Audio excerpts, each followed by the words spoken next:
নমস্কার, এক্সপ্রেস নিউজের সকল দর্শক বন্ধুদের স্বাগত। আপনাদের সঙ্গে রয়েছে আমি পারমিতা। আজকের অনুষ্ঠান স্পিরিচুয়াল এক্সপ্রেস নিয়ে আমাদের সঙ্গে আজকে অতিথি রয়েছেন শ্রীমান প্রাণেশ্বর নিতাই রাম দাস। মায়াপুর থেকে এসেছেন উনি, ধর্ম প্রচারক। ওনার সাথে আজকে যে বিষয় নিয়ে আজকে আলোচনা করব আমরা, সেই বিষয়ে তো যাবই। তার আগে বলে রাখি যে আগামীকাল হচ্ছে রথযাত্রা উৎসব। আমরা সারা বছর নানান উৎসব পালন করে থাকি, তার মধ্যে ধর্মীয় উৎসব একটি অন্যতম উৎসব আমরা বলতে পারি রথযাত্রা উৎসব। তো আজকে আমরা সেই বিষয় নিয়ে আলোচনা করব, রথযাত্রা উৎসব এই সম্পর্কে আমরা জেনে নেব বিস্তারিত। প্রথমে যে প্রশ্ন তো যাব যে এই রথযাত্রা উৎসব, এটাকে যদি আপনি একটু সংক্ষেপে আমাদের দর্শক বন্ধুদের বলেন। हरे कृष्ण। नीलाचल निवासाय नित्याय परमात्मने बलभद्र सुभद्राभ्यम जगन्नाथाय ते नमो नमः। तो धन्यवाद। तो আপনার যে প্রশ্নটি রথযাত্রা কি, আসলে রথযাত্রা, রথ মানে হলো গাড়ি, এটা একটি সংস্কৃত শব্দ থেকে এসেছে, এবং যাত্রা মানে হলো সূচনা বা জার্নি। তো এই রথযাত্রা শব্দটি বলতে বোঝায় যে কেউ একজন কোনো গাড়িতে চেপে কোথাও যাচ্ছে, সেটিকে রথযাত্রা বলা হয়। তো জগন্নাথ দেব তিনি একটি বিশেষ রথে করে, বিশেষ গাড়িতে করে তিনি তার শ্রীমন্দির থেকে তিনি গুন্ডিচা মন্দিরে যান, অথবা তিনি এক স্থান থেকে অন্য স্থানে যান। শাস্ত্রের আলোকে যদি দেখা হয়, তিনি দ্বারকা থেকে অথবা কুরুক্ষেত্র থেকে তিনি বৃন্দাবনে যান সেই 7 দিনের জন্য একটি ট্রিপে। আমরা সাধারণত সবাই সামার ভ্যাকেশন বা বিভিন্ন হলিডেতে যাই, তো ভগবানও ঠিক সেই 7 দিনের জন্য হলিডে প্যাকেজে যান। তো এটি হলো অ্যাকচুয়ালি রথযাত্রার ব্যাপার। আর এই ভগবানের রথযাত্রাটা অনেক বিশেষ, তার পেছনে বিভিন্ন ফ্যাক্ট রয়েছে। তার মধ্যে একটি ফ্যাক্ট হলো আমাদের সবার কিছু না কিছু রথ আছে। আমাদের গাড়ি থাকতে পারে, 4 হুইলার, 2 হুইলার থাকতে পারে, আমাদের বিভিন্ন কিছু প্রাইভেট জেট থাকতে পারে, শিপ থাকতে পারে, বিভিন্ন কিছু। কিন্তু সেগুলো কিন্তু আমরা আমাদের শখে আমরা কিনি, আমরা ভালো দেখে একটা কিনি, এবং সেটি প্রতি বছর বছর আমরা ব্যবহার করি, বা যতদিন না সেটি নষ্ট হয়। কিন্তু ভগবান জগন্নাথের যে গাড়ি, বিশেষ গাড়ি বা রথ, সেই রথ প্রতি বছর তৈরি করা হয়, এবং সেই রথের 16টি চাকা থাকে।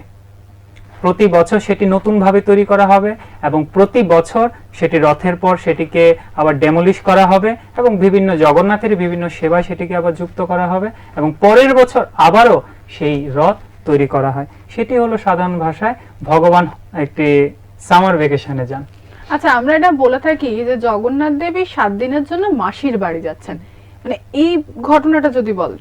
আচ্ছা, হ্যাঁ, এই বাংলা, উড়িষ্যা, বিহার সহ সমস্ত ভারতবাসী, অ্যাকচুয়ালি ভারতবাসী বললেও হবে না, সমস্ত পাশ্চাত্য জগতেও এই জগন্নাথের রথযাত্রা খুব প্রচলিত। তো এই জগন্নাথ তিনি 7 দিনের জন্য, আমরা একটু আগে বলেছি যে জগন্নাথ 7 দিনের জন্য ঘুরতে যান। তো তিনি কোথায় যান? তিনি মাসির বাড়ি, যার নাম গুন্ডিচা দেবী। কোথাও কোথাও শাস্ত্রের প্রমাণে আছে এই গুন্ডিচা দেবী ছিলেন রাজা ইন্দ্রদুম্ন মহারাজ। মহারাজ ইন্দ্রদুম্নের পত্নীর নাম ছিল গুন্ডিচা দেবী। যখন ভগবান জগন্নাথ এই জগতে প্রকটিত হন, তখন ইন্দ্রদুম্ন রাজা ভগবানের কাছে প্রার্থনা করেছিলেন যে, হে ভগবান, আমি আপনার কাছে একটি জিনিস চাইছি, একটি বর চাইছি। সে বরটি কি? না, বরটি হলো আমার যেন কোনো সন্তানাদি না হয়, আমার যেন কোনো সন্তানাদি না হয়। এবং তার ফলে কি হবে? না, আমার স্ত্রী সহ আমার পরবর্তীতে যারা থাকবে এই উড়িষ্যা রাজ্যে, এই পুরী রাজ্যকে যারা শাসন করবে, তারা আপনার সেবা ভালোভাবে করতে পারবে। তো ভগবান জগন্নাথ তিনি সেই ইন্দ্রদুম্নের প্রার্থনায় খুব খুশি হয়েছিলেন, এবং খুশি হওয়ার পরে তিনি দেবী গুন্ডিচাকে, যেহেতু আমরা জানি জগন্নাথ এবং কৃষ্ণ যেই গৌর সেই কৃষ্ণ সেই জগন্নাথ, তো সেই কারণে সেই কৃষ্ণ বা জগন্নাথের মা হচ্ছেন যশোদা মা বা দেবকী মা। তো তার মাসি হিসাবে গুন্ডিচা দেবীকে প্রাধান্য দিয়ে বলা হয় যে, মা, আমি মাসি, আমি প্রতি বছর এই 7 দিনের জন্য আমি তোমার কাছে আমি বেড়াতে যাব, তোমার সন্তান রয়ে আমি তোমার কাছে বাৎসল্য প্রেম আমি গ্রহণ করতে যাব। সেটি হলো গুন্ডিচা দেবীর পরিচয়। আচ্ছা, এই রথযাত্রা উৎসব কবে থেকে সূচনা হয়েছে? আচ্ছা, এই রথযাত্রা মহোৎসব সাধারণত শুরু হয়েছে আজ থেকে প্রায় 5000 বছর পূর্বে, যখন এই পৃথিবীতে দাপর যুগ চলছিল। ভগবান কৃষ্ণ যখন তিনি বৃন্দাবনে তিনি তার লীলাবিলাস করছিলেন, সেই সময়ই অ্যাকচুয়ালি এই রথযাত্রার শুভ সূচনা হয়। কি করে না, একবার সূর্যগ্রহণ হয়েছিল। সূর্যগ্রহণ হওয়ার পরে সাধারণত আমরা জানি আমাদের ভারতবাসীর বিভিন্ন গ্রহণকালে, চন্দ্রগ্রহণ, সূর্যগ্রহণ বা বিভিন্ন গ্রহণকালে তারা বিভিন্ন পবিত্র নদীতে তারা স্নান করতে যায়, বিভিন্ন ব্রত উপবাস ইত্যাদি করে। তো ঠিক সেই রকম ভাবে কৃষ্ণ তখন দ্বারকার রাজা ছিলেন। তো তিনি সমস্ত দ্বারকাবাসীদেরকে নিয়ে তিনি ভাবলেন যে চলো আমরা গিয়ে কুরুক্ষেত্রে যে ব্রহ্ম সরোবর নামে একটি সরোবর আছে, একটি কুণ্ড আছে, একটি পুষ্করণী আছে, আমরা সেখানে সবাই পুণ্য স্নান করতে যাব, তাহলে আমরা অনেক ফল লাভ করব। তো এই সেই কুরুক্ষেত্র, যেই কুরুক্ষেত্রে সেই মহাভারতের মহান যুদ্ধ রচনা হয়েছিল পাণ্ডব এবং কৌরবদের মধ্যে। এই দিক থেকে বৃন্দাবনবাসীরাও জানতে পারল কৃষ্ণ দ্বারকা থেকে তিনি কুরুক্ষেত্র আসছেন, সেই সূর্যগ্রহণের পূর্ণ লগ্নে স্নান করতে। সমস্ত বৃন্দাবনবাসীরা, সমস্ত ব্রজবাসীরা তারাও সেই কুরুক্ষেত্রে সেই ব্রহ্ম সরোবরে স্নান করতে গেলেন। যখন সেখানে গেলেন ভগবানের সাথে তাদের দেখা হয়, কারণ কৃষ্ণ তার বাল্যকাল সে বৃন্দাবনে কাটিয়েছেন। তো সেই কারণে বৃন্দাবনের সাথে কৃষ্ণের একটি অগাধ সম্পর্ক রয়েছে, একটি অগাধ প্রেম রয়েছে। সেই প্রেমের কারণে যখন সেই ব্রজবাসীদেরকে দেখলেন, সমস্ত ছোটবেলায় যাদের সাথে খেলতেন, যাদেরকে নিয়ে ননি মাখন চুরি করতেন, যাদেরকে নিয়ে গাছের ফল চুরি করতেন, যাদেরকে নিয়ে যমুনার জলে খেলা করতেন, সে সবাইকে যখন দেখতে পেলেন তখন তিনি খুব আনন্দিত হয়েছেন। স্বাভাবিকভাবে দেখা যায় আমরা যখন চাকরি ক্ষেত্রে, ব্যবসা ক্ষেত্রে বা শিক্ষা ক্ষেত্রে কখনো কোথাও আমরা আউট অফ সিটি যাই, তো যাওয়ার পরে সেখানে থেকে যখন আমরা বাড়িতে ফিরে আসি আমাদের একটা আলাদা একটা অনুভূতি, বা বাড়িতেও ফিরে আসতে হয় না, ওখানে গিয়ে একটা গ্রামের বা আমাদের শহরের কাউকে দেখলে কি একটা আনন্দ হয়, ঠিক সেই আনন্দটাই কৃষ্ণচন্দ্রের হয়েছিল। তখন সেই সমস্ত ব্রজবাসীরা তখন কৃষ্ণকে অনুরোধ করলো যে কৃষ্ণ, কৃপা করে তুমি আসো আমাদের বৃন্দাবনে, তুমি আমাদের বৃন্দাবনে এসে তুমি আমাদের থেকে কিছুটা প্রেম তুমি গ্রহণ করো, মানে বেড়াতে আসো, ঘুরতে আসো। তখন কৃষ্ণ তার ভ্রাতা বড় ভাই বলরাম এবং তাদের বোন ভগিনী সুভদ্রাকে নিয়ে তিনজনকে রথে উঠিয়ে সেই ব্রজবাসীরা সেই কুরুক্ষেত্র থেকে বৃন্দাবন অবধি টেনে টেনে ভগবানকে নিয়ে গেছিল। এইটি হলো একটি স্টোরি আজ থেকে 5000 বছর পূর্বে। আরো একটি এর পেছনের কথা শোনা যায় পুরাণে বা ভাগবতমে, সেটি আছে যে সেটি হলো ভগবান জগন্নাথ শ্রীমন্দিরে আছেন, তিনি জগন্নাথ রূপ ধরে চতুর্ধা মূর্তি বলা হয়, অর্থাৎ জগন্নাথ, বলদেব, সুভদ্রা এবং সুদর্শন দেব। এই চতুর্ধা মূর্তি ওনারা সেই নীলাচল ধামে জগন্নাথপুরী শ্রীমন্দিরে তারা অবস্থান করেন। তো একবার কি হয়েছে, তাদেরকে স্নান করানো হয়। ভগবান সবসময় স্নান করে সে এমন কিছু না, কিন্তু ভগবান একবার লীলার ছলে তিনি কি করলেন না, স্নান করার পর তার জল লীলা করলেন এবং জ্বর হয়ে গেছে। আমরা কিছুদিন আগে, আজ থেকে 15 দিন আগে আমরা স্নান যাত্রা মহোৎসব, স্নান পূর্ণিমা যেটাকে বলা হয়, জ্যৈষ্ঠ পূর্ণিমা যেটাকে বলা হয়, সেই স্নান পূর্ণিমাতে ভগবান জগন্নাথকে আমরা সবাই স্নান করিয়েছি। স্নান করানোর পরে ভগবান ভাবলো যে এবার একটু লীলা করা যাক। কি লীলা না, তার জ্বর হয়েছে। আমরা সাধারণত আজকাল যে কোভিডের যে সিচুয়েশনে আছে আমরা সবাই জানি, জ্বর। তো এই যে প্রথম যদি আমরা 2019 সালের কথা ভাবি, ভারত সরকার সহ সমস্ত জায়গায় একটি বিধি ছিল যে কারো যদি জ্বর হয় বা কেউ যদি ওরকম জার্নি করে সেটাকে 14 দিনের কোয়ারেন্টাইন থাকতে হবে। তো দেখুন এটা কি বলবো, অলৌকিক ভাবে বলবো, সেটি ম্যাচ হয়ে গেছে। ভগবান জগন্নাথ আজ থেকে 5000 বছর পূর্বে সেই 14 দিনেরই কোয়ারেন্টাইন তিনি ফলো করতেন জ্বর হলে।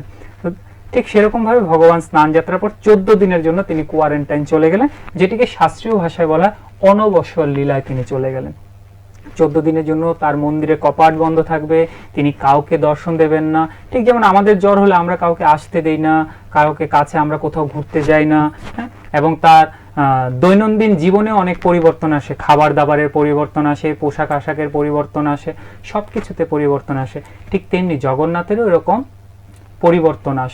পরিবর্তন আসে যেই মাত্র ভগবানের জ্বর আস্তে আস্তে সুস্থ হতে শুরু করে, তখন ভগবান তিনি তার পত্নী লক্ষ্মী দেবীকে তিনি বলেন যে আসলে ভগবান জগন্নাথ যদিও শ্রীমন্দিরে থাকেন বা দ্বারকায়, শ্রীমন্দির বলতে আমি এখানে দ্বারকা বোঝাচ্ছি, দ্বারকায় থাকেন, সেই দ্বারকা থাকার ফলে ভগবানের মন সবসময় বৃন্দাবনে পড়ে থাকে, রাধারানীর কাছে যাওয়ার জন্য, ব্রজধামে যাওয়ার জন্য সবসময় মন আকুল হয়ে থাকে। তো তিনি ভাবলেন এইটা একটা সুযোগ। কেন?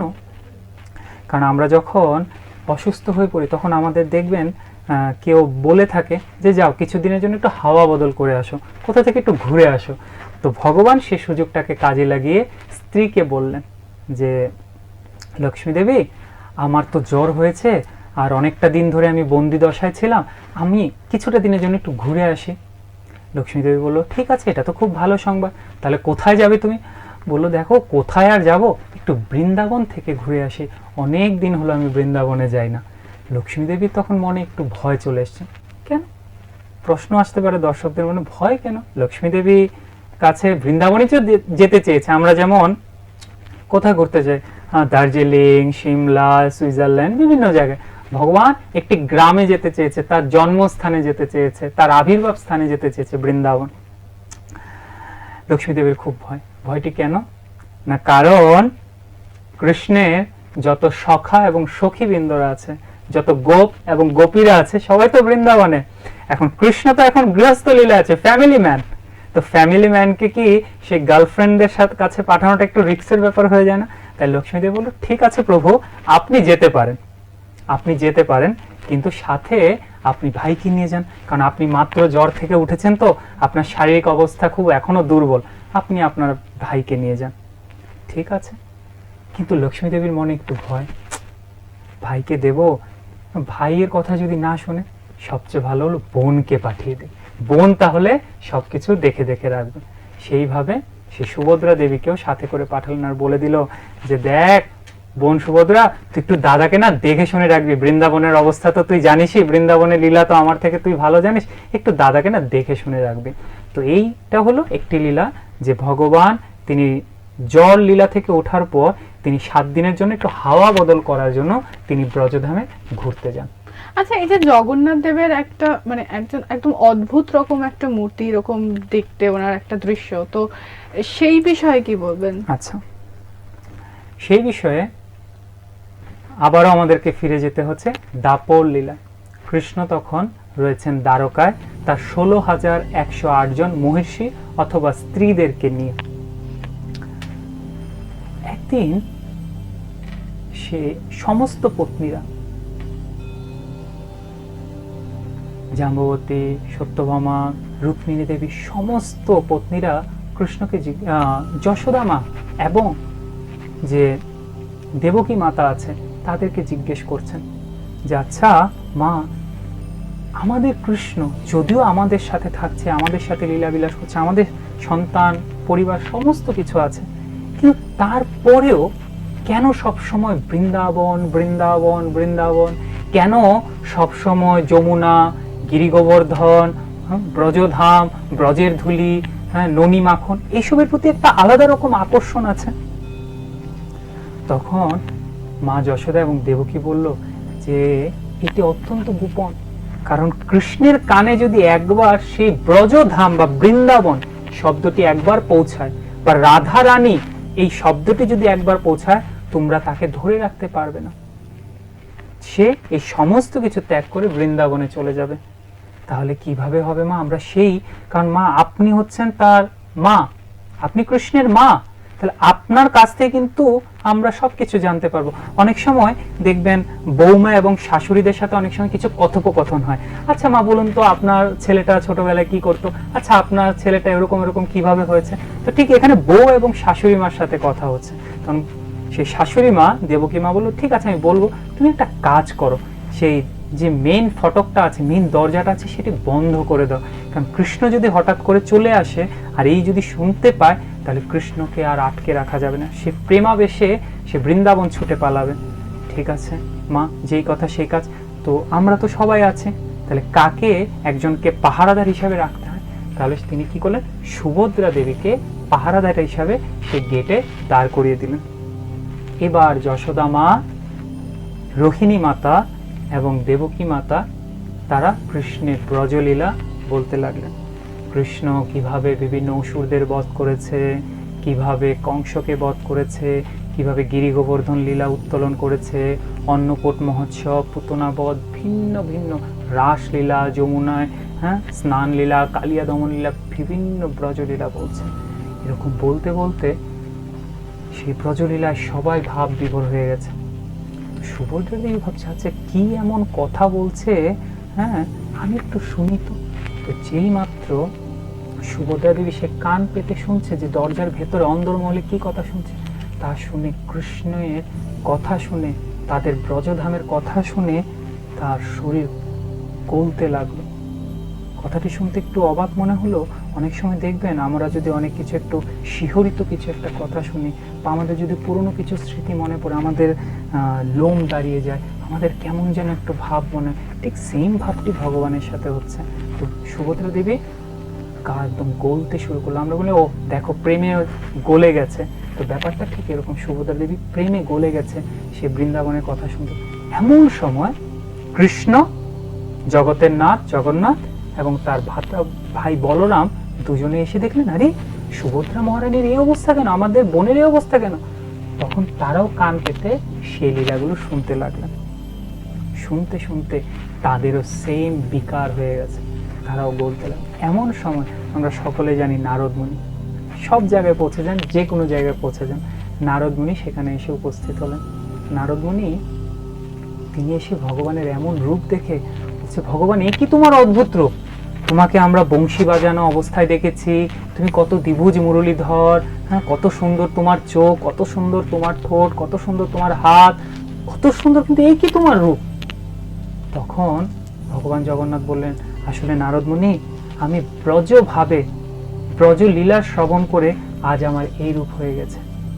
আমার এই রূপ প্রেমের রূপ, আমার এই রূপ আমি ভক্তকে কতটা ভালোবাসি, ভক্তের জন্য আমার কতটা হৃদয় কান্না করে, সেটি হলো তার রূপ।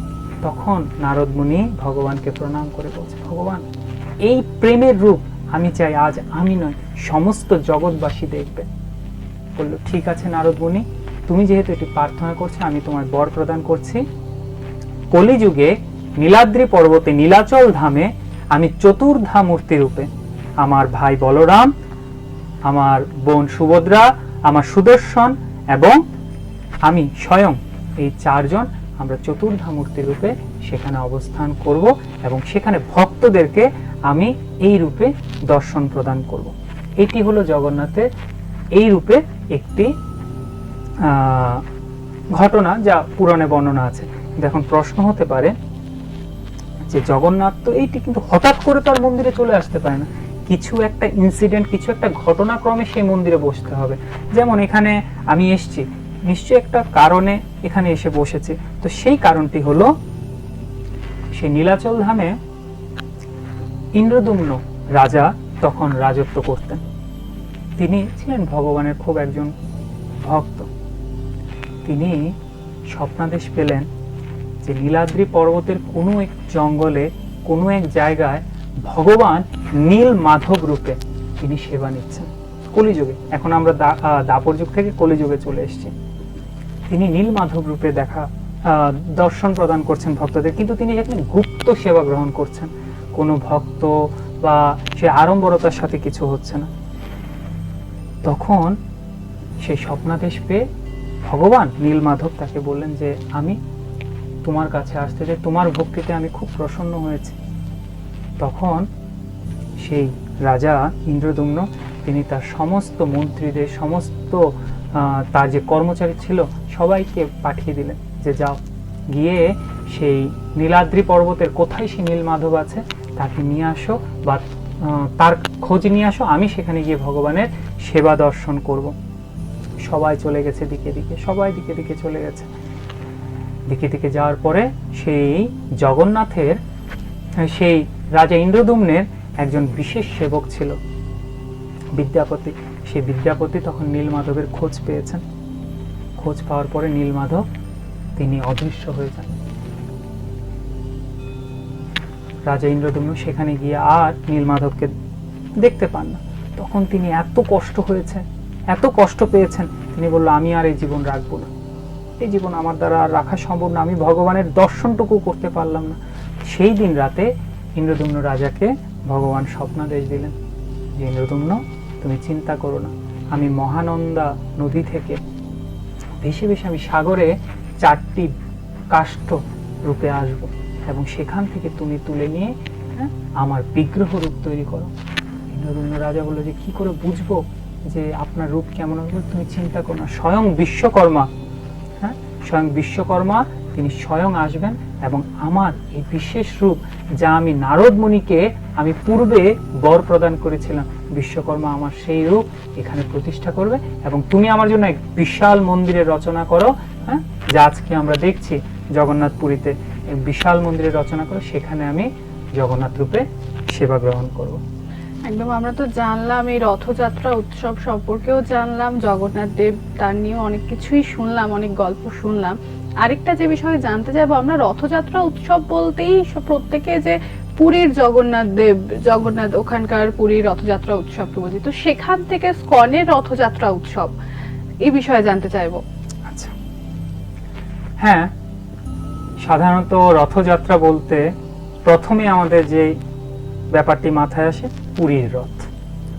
যদিও রথযাত্রাটি শুধু জগন্নাথের পুরীতেই হয় না, অর্থাৎ জগন্নাথ পুরীতেই শুধু হয় না, জগন্নাথকে নিয়ে রথযাত্রাটা যেটা হয় সেটা পুরীতে প্রধান, কিন্তু আমাদের এই ভারতবর্ষের বিভিন্ন স্থানে বিভিন্ন রথযাত্রা হয়, বিভিন্ন রথযাত্রা হয়।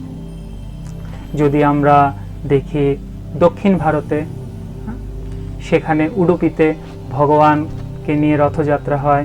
যদি তিরুপতিতে দেখি সেখানে ভগবান ভেঙ্কটেশ্বরকে নিয়ে রথযাত্রা হয়।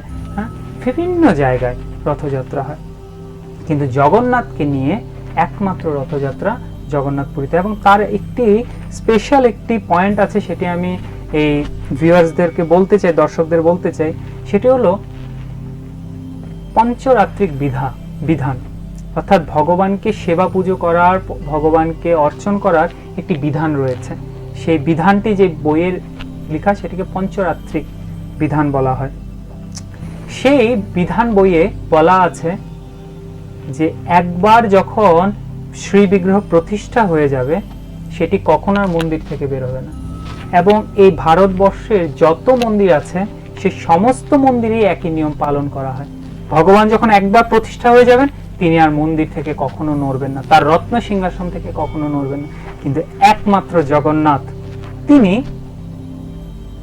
তার শ্রীমন্দির ছেড়ে, এবং স্বয়ং তার কোনো বিজয় বিগ্রহ বা তার কোনো অন্য রূপ আসেন না, স্বয়ং তিনি শ্রীমন্দির থেকে বেরিয়ে তিনি রথে আসেন। এই জন্যই হয়তোবা জগন্নাথপুরীর রথটি এত বহুল প্রচলিত লোকমুখে। এখন যে প্রশ্নটি হলো যে ইসকনে কেন? দেখুন, ইসকনের সূচনা লগ্ন থেকে জগন্নাথের সাথে একটি খুব ভালো কানেকশন রয়েছে। ইসকনের প্রতিষ্ঠাতা ওম বিষ্ণুপাদ পরমহংস পরিব্রাজকাচার্য অষ্টতর শত শ্রীশ্রীমৎ ভক্তি বেদান্ত স্বামী প্রভুপাদ, যিনি এই ইসকনকে প্রতিষ্ঠা করেছেন, তিনি যখন ছোট 5 বছরের শিশু ছিল, সে 5 বছর অবস্থাতেই তিনি জগন্নাথের রথ নিয়ে খেলা করতেন। এই যে রথযাত্রা আসছে, এই রথযাত্রার সময় তিনি রথ নিয়ে খেলা করতেন। আস্তে আস্তে তিনি তার গুরুদেব শ্রীশ্রীমৎ ভক্তি সিদ্ধান্ত সরস্বতী ঠাকুর শিল প্রভুপাদের সাথে দেখা করেন এবং সেখানে তিনি দিব্যজ্ঞান লাভ করেন। আস্তে আস্তে তার যে দীক্ষা লাভ করা এবং গুরুদেবের কৃপা লাভ করার মাধ্যমে তিনি আস্তে আস্তে ইসকনকে প্রতিষ্ঠা করেন। 70 বৎসর বয়সে, একজন 70 বৎসর বয়সের বৃদ্ধ তিনি একটি মালবাহী জাহাজে করে তিনি পাশ্চাত্যে যান, আমেরিকা যান। কেন না, এই ভারতীয় সংস্কৃতি, এই বৈদিক সংস্কৃতি, এই সনাতন ধর্মকে সারা বিশ্বে পৌঁছে দেওয়ার লক্ষ্য নিয়ে। কারণ তার গুরুদেবের সেটি ইচ্ছা ছিল যে পৃথিবীতে আছে যত নগর আদি গ্রাম, সর্বত্র প্রচার হবে মোর এই নাম। শ্রী চৈতন্য মহাপ্রভু তিনি এই বাণীটি করে গেছিলেন যে পৃথিবীর সব জায়গায় এই হরে কৃষ্ণ মহামন্ত্র প্রচারিত হবে। শ্রীল প্রভুপাদও সেই মনোবৃত্তিটি নিয়ে পাশ্চাত্যে পৌঁছান। এবং আপনি জেনে অবাক হবেন, ইসকনের প্রতিষ্ঠা করার পর থেকে প্রথম যদি কোনো বিগ্রহ ইসকনে প্রবেশ করে সেটি হলো জগন্নাথ। শ্রীল প্রভুপাদের একজন শিষ্য সেই জগন্নাথ বিগ্রহ তিনি কোনো একটি ভারতীয়, আমেরিকার কোনো একটি ভারতীয় শপ থেকে সেটি কিনে আনেন। প্রথমে একটি জগন্নাথ বিগ্রহকে নিয়ে আসেন। তো ওরা দেখে খুব ভালো লেগেছে, কালো একটি পুতুল, কারণ ওরা তো পাশ্চাত্যবাসী, ওয়েস্টার্ন মনোভাব, ওরা তো জানে না। তো প্রভুপাদ দেখেই সাথে সাথে পঞ্চাঙ্গে প্রণাম করেছেন এবং প্রণাম করার পর তিনি বললেন এর সাথে তো আরো দুজন থাকার কথা, একটি সাদা বিগ্রহ, একটি হলুদ বিগ্রহ। বলছে হ্যাঁ হ্যাঁ, দোকানে তো আমি দেখে, যাও ওদেরকেও নিয়ে আসো। তখন সেই শিষ্যটি গিয়ে বাকি বলদেব এবং সুভদ্রা মহারানীকে নিয়ে আসে। সেই থেকে ইসকনের ফার্স্ট ডিইটি জগন্নাথ, বলদেব এবং সুভদ্রা হিসাবে আসে। জগন্নাথ চলে এসছে, জগন্নাথ মানেই রথযাত্রা।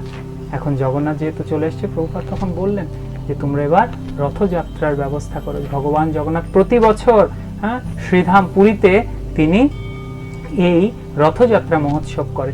তো এটি ছিল ইসকনের রথযাত্রার সূচনা। সেই সূচনার পাত থেকে আজ বিশ্বের বহু দেশে, শতাধিক দেশে জগন্নাথ শুধু ছিল পুরীতে সীমাবদ্ধ, জগন্নাথ পুরীতেই সীমাবদ্ধ, এবং বৎসরে একটা নির্দিষ্ট দিনেই 7 দিনের জন্য এই রথযাত্রা হয়। কিন্তু দেখুন, শ্রীল প্রভুপাদ তার গুরুদেবের আজ্ঞাকে হৃদয়ে ধারণ করে সারা বিশ্বে এই রথযাত্রা ছড়িয়ে দিয়েছে। সারা বিশ্বে, এমনকি সে রাশিয়া, ইউরোপ কান্ট্রি থেকে শুরু করে সমস্ত কান্ট্রিতে তিনি জগন্নাথকে পৌঁছে দিয়েছেন, জগন্নাথের কৃপা পৌঁছে দিয়েছেন। সেটি হলো ইসকনের সাথে জগন্নাথের একটি সম্পর্ক। এবং আরো একটি, যেহেতু আমরা মহাপ্রভুর ফলোয়ার, আমরা গৌড়ীয় বৈষ্ণব, গৌড়ীয় শব্দটি এসেছে মহাপ্রভু থেকে। তো মহাপ্রভু প্রতি বছর, আমরা যদি চৈতন্য চরিতামৃত দেখি, তাহলে প্রতি বছর চৈতন্য মহাপ্রভু তিনি জগন্নাথপুরীতে এই রথযাত্রার সময় অ্যাটেন্ড করতেন। তিনি যে কোনো অনুষ্ঠানে অ্যাটেন্ড করুন বা না করুন, কিন্তু এই রথযাত্রা মহোৎসবে তিনি অ্যাটেন্ড করতেন। তাই ইসকনের সাথে শুধু নয়, যারা মহাপ্রভুর অনুসারী, এক কথায় বলতে গেলে সবাই আমাদের জগন্নাথের সাথে একটি আলাদা রকমের একটি সম্পর্ক রয়েছে। একদম। এই ইসকন যে আমাদের শুধুমাত্র দেশে ব্যাপকভাবে মানে প্রচলিত সেটাও নয়, বিদেশেও কিন্তু সেইভাবেই সাড়া ফেলেছে। আর সাথে সাথে এই রথযাত্রা উৎসব যেরকম এখানে আমাদের প্রচলিত, সেরকম বিদেশেও কিন্তু সেইভাবেই। আচ্ছা, আরেকটা যেটা আমরা বলে থাকি এই রথযাত্রার 7 দিন পরেই যে উল্টো রথ, এই বিষয়ে জানতে চাইবো।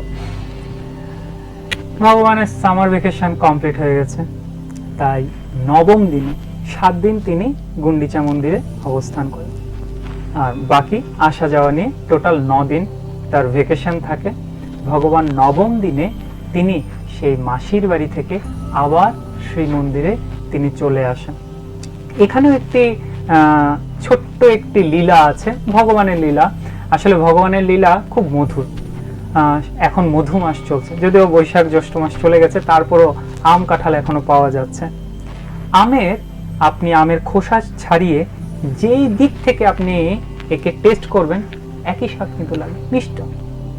একটি রসগোল্লা, একটি গোলাপ জাম, আপনি তার যেই দিক থেকে কামড় দেবেন সেই দিক থেকে মিষ্টতা।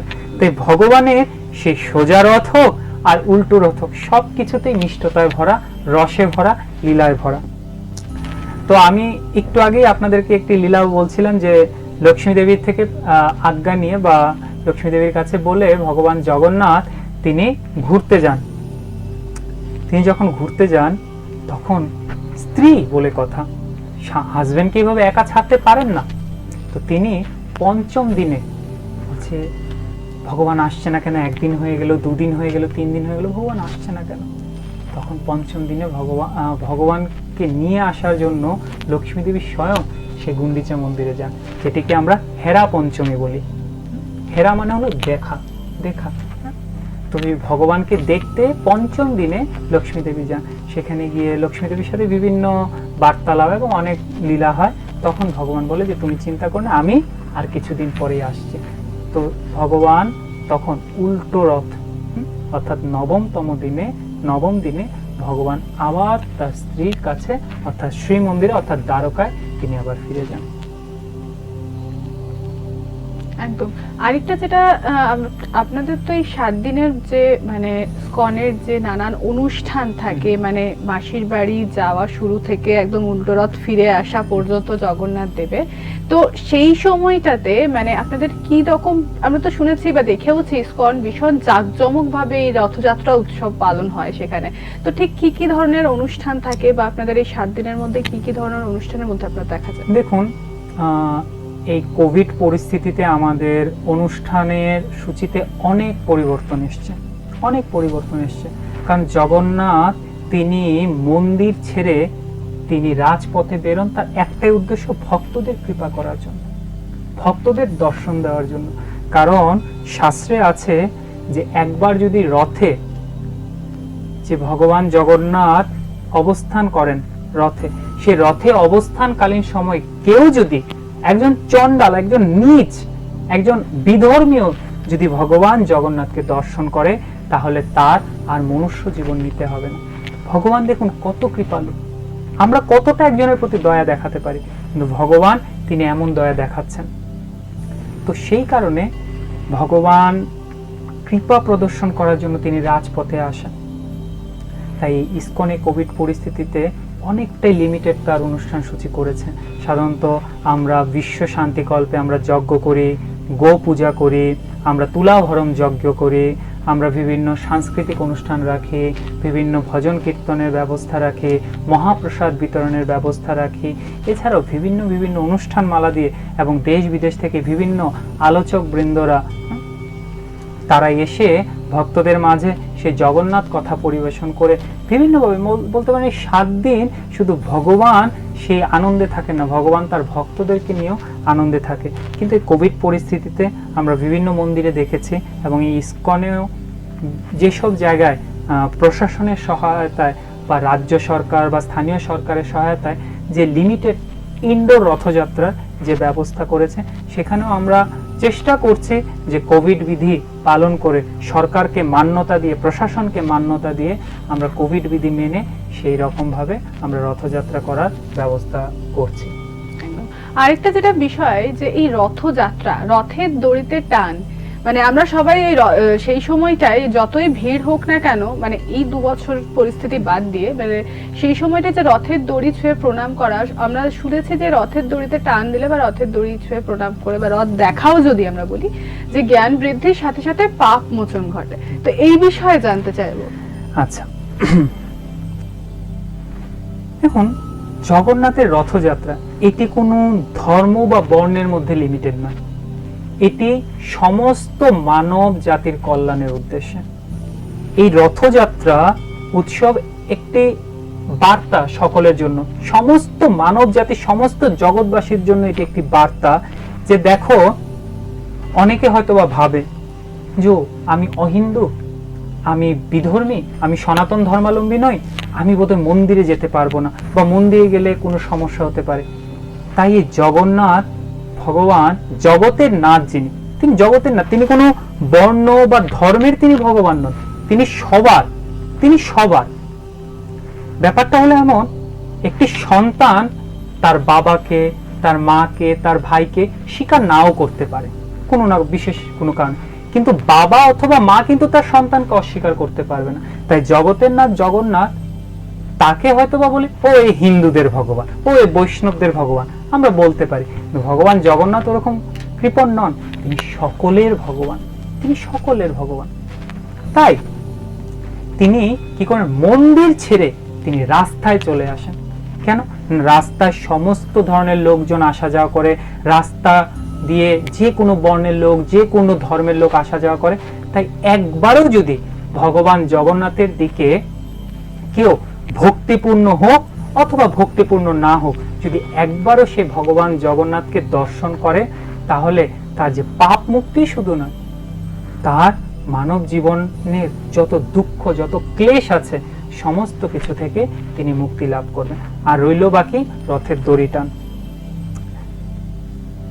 রথের দড়িতে কেউ যদি, শাস্ত্রে আছে, কেউ যদি রথের দড়ি একবার স্পর্শ করে, স্পর্শ দরকার নেই, কেউ যদি চিন্তা মাত্র করে যে আমি যদি জগন্নাথের রথের দড়ি একবার আমি স্পর্শ করতে পারতাম, ভগবান জগন্নাথের রথের দড়ি ধরে যদি একবার আমি টেনে আমি ভগবানকে একটু নিয়ে যেতে পারতাম, শাস্ত্রে বলা হয়েছে যে ওই চিন্তাও পর্যন্ত করবে, সে রথ টানার ফল লাভ করবে এবং তার জীবনের যত দুঃখ, যত ক্লেশ, হ্যাঁ, ঠিক যেমন অনেক সময় আমরা কি করি, ময়লা কি করি, টেনে আমরা ফেলে দিই বা ঝেড়ে আমরা ফেলে দিই, ঠিক সেরকম ভাবে রথের দড়ি টানার ফলে আমাদের হৃদয়ে আমরা টানছি, মানে কি আমাদের কিছু ইনসাইট হচ্ছে, হ্যাঁ, কিছু ভেতরে প্রবেশ করছে। তাই ভগবান জগন্নাথ আমাদের হৃদয়ে প্রবেশ করছে। আর এটা স্বাভাবিক, একটি গ্লাসে আপনি যদি অন্য কিছু থাকে, তার উপর যদি আপনি অন্য কিছু নেন, তো সেটি উপচে পড়বে এবং নতুনটি প্রবেশ করবে। আমাদের হৃদয় থেকে সমস্ত অনর্থ, সমস্ত বাসনা, সমস্ত দুর্বাসনা বলতে গেলে দূর হয়ে ভগবান জগন্নাথ আমাদের হৃদয়ে প্রবেশ করবে। এইটি হলো সেই রথ টানার যে রথের দড়িতে টান দেওয়া। আচ্ছা, আরেকটা যেটা প্রশ্ন হচ্ছে, এই যে রথের দড়িতে টান এবার বিভিন্ন জায়গাতে এই অতিমারি করোনার কারণে অনেক জায়গাতেই মানে একদম বন্ধ হয়ে গেছে, যে রথ বেরোনোই বিধিনিষেধের মধ্যে পড়ছে, রথ বার করা যাবে না। তো সেক্ষেত্রে কিভাবে সেই নিয়ম, মানে এতদিনের একটা দীর্ঘদিনের নিয়ম থেকে বেরিয়ে সেখানে কিভাবে সেটা সম্ভব? হ্যাঁ, আসলে এটি একটি খুব শুধু ভগবানের জন্যই কষ্টকর বা ভগবানের জন্যই সেটি সমস্যা বলবো না, সেটি ভক্তদের জন্য একটি সমস্যা। কেন? কারণ ভগবান জগন্নাথকে নিয়ে সমস্ত ভক্তদের, বাঙালি মানেই হলো ভগবান জগন্নাথকে নিয়ে একটা, তাদের মধ্যে একটা আলাদা রকমের একটা অনুভূতি দেখা যায়। তো রথযাত্রা মানে ধুমধাম একটা আয়োজন, প্রসাদ, কীর্তন, রথের দড়িতে টান, ভগবানের জগন্নাথের সামনে নৃত্য, কীর্তন, একটা আলাদা রকমের একটা অনুভূতি। বাঙালিদের মধ্যে সেই দুর্গাপুজো, রথযাত্রা এরকমই কিছু, একদমই 7 দিন বেশ মানে জগন্নাথ দেবের উৎসবকে ঘিরে যে মেলা বসে, বিভিন্ন জায়গায় তো বিশাল মেলাও বসে, তো একটা আলাদা রকম বাঙালির মধ্যে সেটি আছে। কিন্তু কোভিড পরিস্থিতিতে কিছু করার নেই, তাই ভগবান জগন্নাথের সেই রিচুয়ালস গুলো আমরা অনেকটাই বন্ধ বলবো না বা পরিবর্তনও বলবো না, অনেকটা আমরা কমিয়ে এনেছি, পরিধিটা আমরা কমিয়ে এনেছি। যেখানে ভগবান জগন্নাথ, শ্রী জগন্নাথ পুরীতে ভগবান যেমন শ্রী মন্দির থেকে গুন্ডিচা মন্দির যান, ঠিক সেরকম বিভিন্ন জায়গায় রথযাত্রা ওই 7 দিনের জন্য বিভিন্ন মন্দিরে যায় বা বিভিন্ন প্যান্ডেলে যায়। যেমন এই ইস্কন দুর্গাপুরে, সেটি আমাদের ইস্কন মন্দির থেকে শুরু হয়ে চতুরঙ্গ মাঠ ময়দান অবধি যায়, কিন্তু এই 2 বছর ধরে সেটি হচ্ছে না। তো সেখানে কিন্তু আমরা কিন্তু রথযাত্রা বন্ধ করে দিইনি, জাস্ট আমাদের পরিধিটাকে কম করে রেখেছে। তাই ভগবানের যেমন সেবা পুজো হয় সেই 7 দিন, সেরকম ভাবে হচ্ছে, সেরকম ভাবে শুধু কি আমরা যে পাবলিক গ্যাদারিং যে ব্যাপারটা, যেটিকে সরকার খুব ভালোভাবে সেটিকে ফোকাস করতে চাইছে, আমাদের স্বাস্থ্যবিধি খেয়াল রেখে আমরা সেই ভক্তদের যে অ্যাটেন্ড হয়ে যে অনুষ্ঠানটা, সেটিকে আমরা কন্ট্রোল করার চেষ্টা করছি। এই জন্য আমরা কি করছি, অনেকেই পুজো দিতে চাইছে, ভগবান জগন্নাথকে 7 দিন এত কাছে থেকে পুজো দেওয়া, তো আমরা কি করছি, আমরা অনলাইন পূজার ব্যবস্থা করছি। অনেকে পুজো তো হয়ে গেল, কিন্তু প্রসাদ, আমরা সেই প্রসাদ হোম ডেলিভারির ব্যবস্থা করছি। সেরকম ভাবে আমরা, দেখুন ডিজিটাল ভারত, তো সমস্ত কিছু এখন ডিজিটাল হয়ে গেছে, তাই পুজো সেরকম ডিজিটাল ভাবে হচ্ছে। তাই সেরকম ভাবে আমরা এই ডিজিটালকে কাজে লাগিয়ে ভগবানের সেবা আমরা চালিয়ে যাচ্ছি। মানে ভক্ত সমাগম এড়িয়ে গেল সেভাবে সমাবেশ যদি নাও হয়, কিন্তু নিয়ম কানুন একদম নিষ্ঠার সঙ্গে পালন করা হচ্ছে। আচ্ছা, আরেকটা যেটা বিষয়, যে এই রথযাত্রা উৎসবকে কেন্দ্র করে তো অনেক কিছুই শুনলাম, রথযাত্রার সূচনা থেকে রথযাত্রা উৎসব কি বা জগন্নাথ দেব। তো সেখানে আমরা একটা জিনিস দেখলাম যে কৃষ্ণ ভগবান আর জগন্নাথ দেব যে তার যে গল্প, তো সেখানে এই যে দুজন মানে জগন্নাথ দেব এবং কৃষ্ণ ভগবান দুটোর মধ্যে মানে তাহলে দুটোতে আমরা একসাথেই বা কি করে পাচ্ছি, বা দুটোতে পার্থক্য যদি বলতে যাই মানে দুটোর মধ্যে কিভাবে মিল? দেখুন, ভগবান জগন্নাথ এবং ভগবান কৃষ্ণ তার অভিন্ন, কোনো ভেদ নেই। তাই তো বাসুদেব ঘোষ তিনি তার একটি বৈষ্ণব গীতিতে বলেছেন, যেই গৌর সেই কৃষ্ণ সেই জগন্নাথ, অর্থাৎ যিনি গৌরাঙ্গ মহাপ্রভু তিনি কৃষ্ণ তিনি জগন্নাথ রূপে হয়েছেন। তাই অ্যাকচুয়ালি দেখতে গেলে দুই রূপের মধ্যে কোনো পার্থক্য নেই, দুজনই এক, কিন্তু লীলার বেশে, লীলার কারণে ভগবান এক এক জায়গায় এক এক রকমের লীলা করে। সেটি আমরা একটি উদাহরণের মাধ্যমে দেখতে পাই। যেমন একজন বিচারক তিনি যখন অফিসে থাকেন তখন তিনি কোট পরে তার আদালতে বসবেন, সমস্ত মামলা মোকদ্দমা করবেন। আবার সেই বিচারক যখন তিনি বাড়িতে যাবেন তিনি তার বেশ বদল করে তিনি তার সন্তানাদির সাথে তার যে অন্যান্য বাচ্চাদের সাথে তিনি খেলা করবেন। আবার সেই বিচারকই যখন খেলার মাঠে বন্ধুদের সাথে আড্ডা দেবেন তখন তিনি হাসি মজা ইত্যাদি করবেন। তো ব্যাপারটি হলো এরকমই, কৃষ্ণ এবং জগন্নাথের মধ্যে কোনো ভেদ নেই, শুধু তাদের মধ্যে যে ভেদ সেটি হলো রূপ এবং ভাব।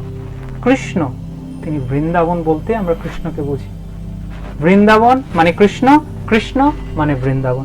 কিন্তু জগন্নাথ এখানে কি না, জগন্নাথ এখানে তিনি দ্বারকার রাজ, তিনি ঐশ্বর্য ভাবে তিনি জগন্নাথ পুরীতে সেবা নেন। একজন রাজা যেমন ভাবে সেবা নেন ঠিক সেরকম ভাবে কৃষ্ণই কিন্তু তার রূপটা একটু পরিবর্তন হয়ে তিনি সেরকম ভাবে। এই জন্য বলা হয় যে ভগবান জগন্নাথ শ্রীমন্দিরে জগন্নাথ পুরীতে ঐশ্বর্যের সাথে সেবা গ্রহণ করেন, ঐশ্বর্য, তার কোনো কিছুর 56 ভোগ সেখানে লাগানো হয়। আমরা যদি জগন্নাথ পুরীর বিভিন্ন রিচুয়ালস গুলো দেখি ভগবানকে কি করে, যেখানে একটি প্রথা আছে যে ভগবান জগন্নাথকে এতবার ভোগ লাগানো হয় যে খাওয়ার পর ভগবান জগন্নাথের হাত কখনো শুকোতে পারবে না। ইন্দ্রদ্যুম্ন রাজা তিনি বলে দিয়ে গেছেন যে আমি ভগবানকে এখানে বসিয়ে দিয়ে যাচ্ছি, ভগবানের সেবা এখানে শুরু করে দিয়ে যাচ্ছি, কিন্তু একটাই শর্তে ভগবানের হাত কখনো শুকোবে না। তাহলে ভাবুন একজন মানুষকে কতটা ভালোবাসলে, একটা রাজা তার ভগবানকে কতটা ভালোবাসলে সেরকম বিধি নিয়ম করে দিয়ে যেতে পারেন যে হাত যেন কেন, ভগবান সবসময় খেতে খুব পছন্দ করেন। এবং জগন্নাথ কিন্তু দেখবেন আমাদের রথেও যখন হয় সবসময় ভগবানকে কেউ কলা ভোগ লাগাচ্ছে, কেউ ফল ভোগ লাগাচ্ছে, কেউ মিষ্টি ভোগ, জগন্নাথকে শুধু লাগাচ্ছে, ভোগ লাগাচ্ছে, আর ভগবান শুধু গ্রহণ করছে। অন্যান্য সময় মন্দিরে আপনি সেটি সুযোগ পাবেন না, মন্দিরে টাইম টু টাইম, সকাল 9টায়, দুপুর 12টায়, বিকেল 4টায়, এরকম বিভিন্ন নিয়ম আছে। কিন্তু জগন্নাথের কোনো নিয়ম নেই, সকাল ভোর 4:30 থেকে তিনি একদম রাত্রি 9টা অবধি ভক্তদের প্রসাদ তিনি প্রদান করবেন ভক্তদেরকে, এবং তিনি ভক্তদের ভোগ গ্রহণ করবেন। মানে এই 7 দিন যে উৎসব একদম মানে 7 দিন উৎসবে গেলে সবাই একদম জাঁকজমক পরিবেশ থাকে। তো আমরা অনুষ্ঠান প্রায় শেষের মুহূর্তে চলে এসেছি, আর কিছুক্ষণ আমাদের হাতে রয়েছে। তার আগে আমি বলবো আপনি দর্শক বন্ধুদের কিছু বলবেন। সবার প্রথমে আমি আবারও আপনাদেরকে ধন্যবাদ দিতে চাই এই এক্সপ্রেস নিউজকে, যে আজ এত সুন্দর জগন্নাথের রথযাত্রার ঠিক পূর্ব লগ্নে এত সুন্দর একটি জগন্নাথ কথা আয়োজন করার জন্য, এবং আশা করি যারা দর্শকবৃন্দরা আছেন তারাও এতে অনেকটাই উপকৃত হয়েছেন। এবং এইটুকুই বলবো, জগন্নাথের রথ নিয়ে প্রত্যেকের মনে একটি আলাদা রকমের অনুভূতি কাজ করে, আবেগ কাজ করে। তো এই কোভিড পরিস্থিতিকে মাথায় রেখে আপনাদের সকলকে অনুরোধ করব যে আপনারা এই কোভিড প্রোটোকলকে মান্যতা দিয়ে আবেগকে কিছুটা দিনের জন্য কন্ট্রোল করে সেটিকে আটকে রেখে আপনারা ঘরে বসে ভগবান জগন্নাথের আপনার রথযাত্রা পালন করুন। ভগবান জগন্নাথের রথযাত্রা এখন অনলাইনের যুগ, আপনারা অনলাইনের মাধ্যমে সেগুলো দেখতে পারেন। আপনারা খোঁজ নিন আপনাদের আশেপাশে কোথায় রথযাত্রা হচ্ছে, সেখানে আপনারা দূর থেকে দূরত্ব বজায় রেখে, স্বাস্থ্য সবার আগে, কারণ আপনার স্বাস্থ্য যদি সুস্থ না থাকে তাহলে আপনার পরিবার সেটাকে ভুগতে হবে এবং পরিবারের কষ্টের কারণ আপনি হবেন। তাই সে কারণে ভগবান জগন্নাথ আমাদের সকলের হৃদয়ে অবস্থান করছেন। তাই আপনারা যতটা সম্ভব আপনাদের আবেগকে কন্ট্রোল করে আপনারা এই রথযাত্রায় অংশগ্রহণ করুন। আমরা আজকের অনুষ্ঠান এখানেই শেষ করছি, আবার আগামী সপ্তাহে রবিবার দেখা হবে ঠিক দুপুর 2টোয়। সুস্থ থাকবেন, ভালো থাকবেন। হরে কৃষ্ণ।